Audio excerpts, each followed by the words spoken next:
দুর্গাপুজো কমিটিদের হাতে সরকারি চেক প্রদান করল গলসি থানা।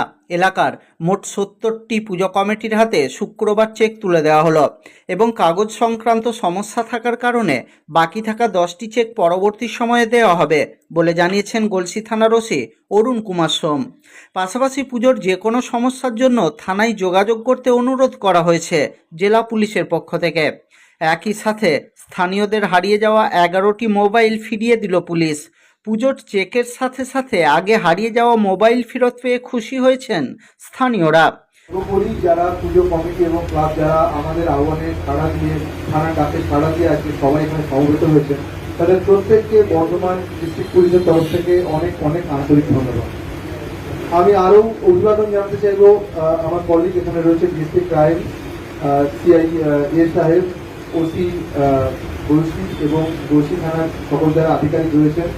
এত সুন্দর একটা মনোগ্রাহী অনুষ্ঠান আয়োজন করার জন্য আমার তরফ থেকে অনেক অনেক অভিবাদন।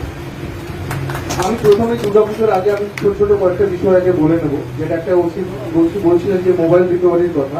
মোবাইল রিকভারি আমাদের ডিস্ট্রিক্টে নিয়মিত একটা সময় পর আমরা করতে থাকি, কন্টিনিউয়াস প্রসেসটা, এবং আমরা একটা সময় পর পর প্রাপ্তি আমাদের ব্যানারে আমরা আমাদের সেন্ট্রালি করি। আমরা 200, 300, 400, 500 মোবাইল যখন আমরা একবারে রিকভার হয়ে যায় তখন আমরা একটা অনুষ্ঠান করি এবং সেখানে সমস্ত ডিস্ট্রিক্ট থেকে আমরা প্রত্যেককে ডেকে রিকভার আমরা ওখানে ফেরত দিই।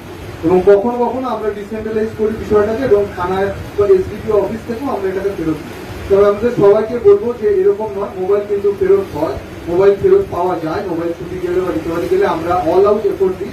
এর জন্য আমাদের ডেডিকেটেড টিম আছে যারা 24x7 এটার জন্যই কাজ করছে এবং আমরা এটাতে খুব সাকসেসফুল এবং আমরা আশা করবো ভবিষ্যতেও আমরা এই সাকসেসকে বজায় রাখতে পারবো এবং আপনাদেরকে এভাবেই আমরা এই পরিষেবাটা দিতে পারবো।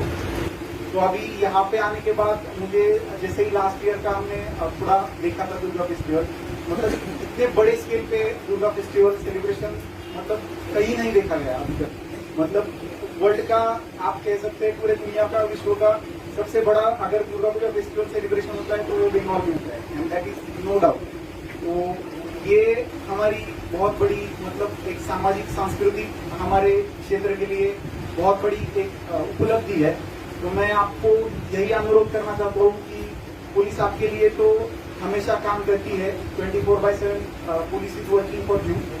आपको अगर कोई परेशानी है, किसी मतलब सोशल मीडिया पोस्ट पे आपत्ति है और आप उसके ऊपर कुछ मतलब उसके ऊपर कुछ आपको आपत्ति है तो आप पुलिस को बता सकते हैं। আজকের এই কর্মসূচিতে উপস্থিত ছিলেন জেলা পুলিশের অ্যাডিশনাল এসপি অর্ক ব্যানার্জি, খণ্ডঘোষ বিধানসভার বিধায়ক নবীন চন্দ্র বাগ, গলসি বিধানসভার বিধায়ক নেপাল ঘড়ই, DSP crime Surajit Mondal, probational IPS Shubham Yadav, CI Sailendranath Upadhyay, Galsi OC Arun Kumar Som, মেজবাবু উত্তাল সামন্ত ছাড়াও এলাকার পুজো কমিটির কর্মকর্তা ও সদস্যরা। মোবাইলটা বাজার করতে গেছিলাম, ব্যাগ সমেত চুরি হয়ে গেছিলো। আবার তারপর দিনে 3টের সময় করে থানাতে আসি, নিয়ে কমপ্লেন জানাই, যেটি কেস করে যাওয়ার পর 1 সপ্তাহ পর ফোনটা পেল। ভালোই লাগছে, এইভাবে কাজ করে পুলিশ চাই আমরা। আমার নাম সুজিত কুমার বাগদি। সিআই শৈলেন্দ্রনাথ উপাধ্যায় বলেন, আমরা সবাই মিলিত হয়ে পুজোর আনন্দ ভাগ করে নেব। পুজোয় পুলিশের কোনো ছুটি নেই, আমরা আপনাদের পাহারাদারও হয়ে থাকছি। আপনারা ভালোভাবে পুজো দেখুন, এটাই আমরা চাই। আপনাদের যে কোনো সমস্যায় পুলিশের সাথে যোগাযোগ করবেন।